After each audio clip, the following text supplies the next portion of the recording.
Hello and welcome to EVs Plus Solar, your media source for electric cars and solar power, as well as other sustainable projects. Join us for exciting videos, interviews, and more.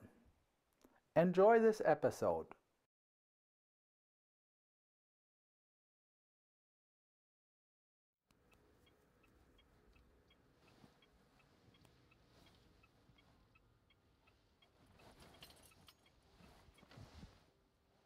Hi, my name is Nora, and today we're going to talk about the Mitsubishi iMiEV, or iMiEV.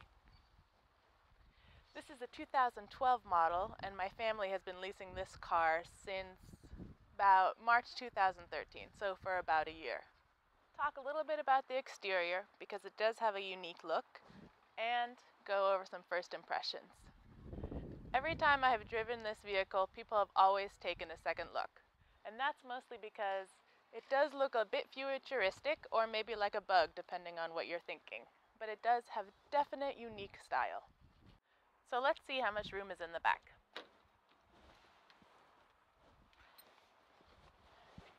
Now this electric car holds 4 people, which means it's a 2-seater in the back. Pretty good leg room, but it is a smaller vehicle, so it is going to be a little bit tighter. So looking at the back of the vehicle, you can see the lights down the side, the little rear view camera. Let's look in the trunk. You can see this is a smaller vehicle. The trunk space is a little bit smaller. However, these seats do fold forward quite easily to make more space. There's also an emergency charger, again, just in case you get into a rough patch.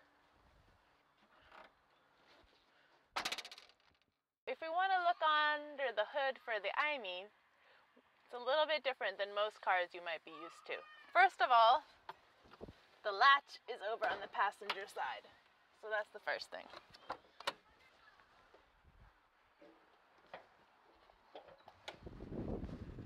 Second thing is, to hold up the hood, you need to put it in that way. Just looking at it, you can already see how much smaller this is. And that's because the electric engine sits in the back. This is a rear drive vehicle, and all the motoring is in the back. What's up here is the lead-acid battery for your lights, radio, things like that, and your fluids for your windshield wipers, etc.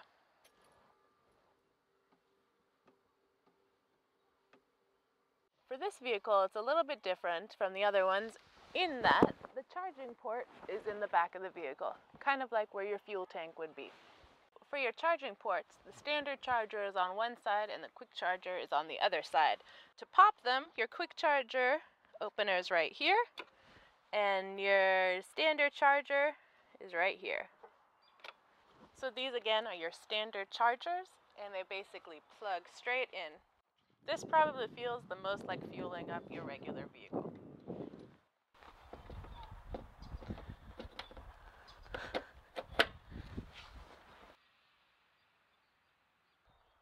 If you're going to use a quick charger, that's on the other side of the vehicle.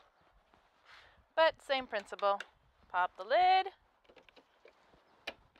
stick it in. Generally, same as most other electric vehicles, on the standard charger it's about 7 hours from completely empty to full. On the quick charger it takes about 30 minutes.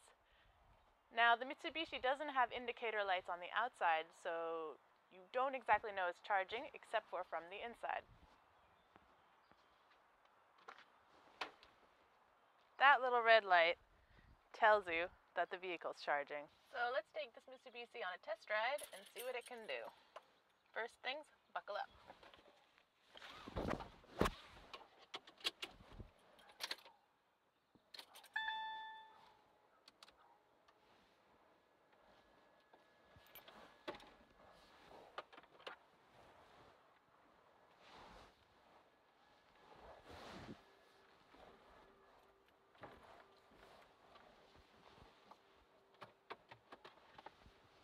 One criticism we have is that the basic general warranty on the 2012 model is unfortunately not that great. It covers only 3 years or 36,000 miles.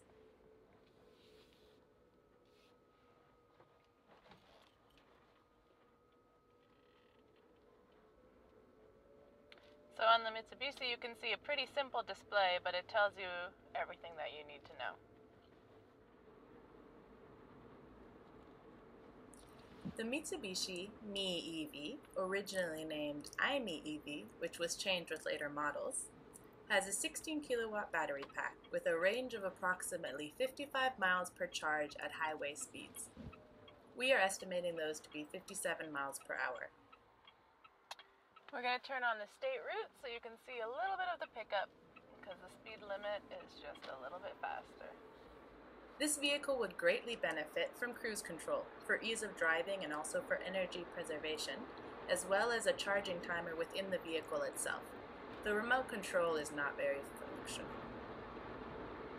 Spicing up the display, which looks a bit dated and also has numbers that are too small, and pepping up the interior with some great design are other areas for potential improvement. An additional suggestion for improvement might be upgrading the 240-volt charging rate to 6.6 kilowatt per hour instead of the current 3.3. That will reduce the charging time to 3 hours and will not block public charging stations unnecessarily. Many stations around here, for example, have a 4-hour time limit. Overall, very smooth ride, and you can feel the regenerative braking when you take your foot off the gas pedal, much more than in some of the other electric vehicles.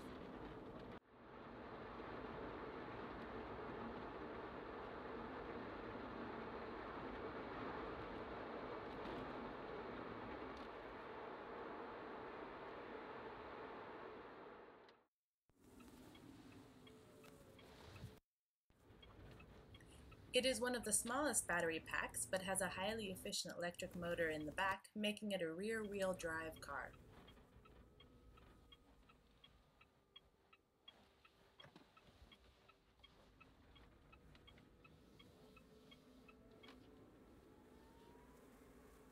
The turning radius of approximately 15 feet is standard for a small car, but it would be ideal to have the same tire size in the front and in the rear, which is currently not the case.